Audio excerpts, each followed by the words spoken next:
Minto hall में आज प्रदेश के मुख्यमंत्री शिवराज सिंह चौहान ने वर्चुअल के माध्यम से 5 जिले के हितग्राहियों से चर्चा की। उन्होंने बताया कि आज का दिन बहुत शुभ है। मध्य प्रदेश में आज 1891 औद्योगिक इकाइयां स्थापित की गई हैं। इनमें से कुछ में उत्पादन चल रहा है तो कुछ 3 से 4 माह के अंदर कार्य प्रारंभ हो जाएगा, जिसका हमने शिलान्यास भूमि पूजन किया है। इन 1891 औद्योगिक इकाइयों में 4,22,710 लाख का निवेश हुआ है। 50,726 नौजवानों को रोजगार मिलेगा। इनमें से 572 औद्योगिक इकाइयों में काम चल रहा है। वहीं कांग्रेस के प्रदेश प्रवक्ता अब्बास हफीज ने आरोप लगाया है कि मध्य प्रदेश में भाजपा का शासन रहा और शिवराज सिंह चौहान मुख्यमंत्री रहे। उनके शासनकाल में विगत 15-16 वर्षों में रोजगार किसी को नहीं मिला, हालत और बिगड़ गई। इनकी उपलब्धियां जनता के सामने हैं, आंकड़े सामने हैं। प्रदेश के पूरे कारोबार ठप हो चुके हैं।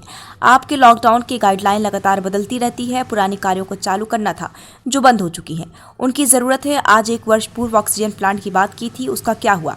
ऐसे हवाई बातें हैं। हवाई बातों से प्रदेश नहीं चलता। भोपाल से राजू प्रजापति की रिपोर्ट। देखिए, मध्य प्रदेश के अंदर पिछले 15-17 सालों से जब भाजपा का शासन रहा और शिवराज जी मुख्यमंत्री रहे, तो इसी तरह की उपलब्धियों की बातें सुनते रहते हैं। कितनों को रोज़गार मिला, कितनों को नहीं मिला, ये जनता के सामने है, आंकड़े सामने हैं। बेरोज़गारी तो बहुत बढ़ गई, रोज़गार किसी को नहीं मिला। एक तरफ पूरे प्रदेश के जो कारोबार हैं वो ठप हो गए हैं।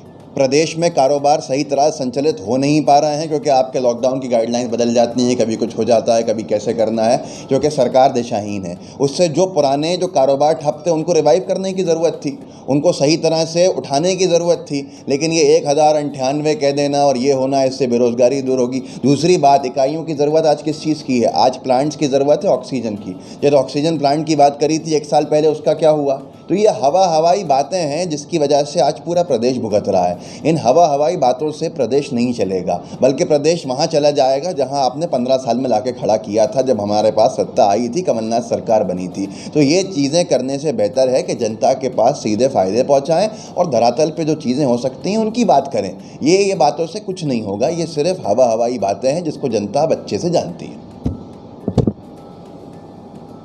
आप में एक रिकॉर्ड है और इस रिकॉर्ड के लिए मैं एमएसएमई मंत्री श्री ओम प्रकाश सकलेचा जी, उनकी पूरी टीम को और उनसे भी ज़्यादा मेरे उद्योगपति मित्रों को, जो अपने छोटे छोटे उद्योगों की श्रृंखला स्थापित करके मध्य प्रदेश को समृद्ध और विकसित बनाने में अपना महत्वपूर्ण योगदान दे रहे हैं, उन सबको हृदय से बहुत बहुत बधाई देता हूँ। आप सबका अभिनंदन। केवल जो मेरे सामने आप बैठे हैं उन्हीं का नहीं, जो मुझे अलग अलग स्थानों पर सुन रहे हैं उद्योगपति, उनका भी। मैंने प्रारंभ में उल्लेख किया था कोरोना के संकट का। एक अनजान बीमारी जो कहाँ पहुँचेगी इसका ठिकाना नहीं, उससे हम जूझ रहे हैं। और मैं तो 23 मार्च को मुख्यमंत्री बना पिछले साल, और सबसे पहली लड़ाई मैंने कोरोना से ही लड़ी। लॉकडाउन लग गया, काम धंधे ठप हो गए थे, विशेषकर उद्योगों को भी काफ़ी दिक्कत थी।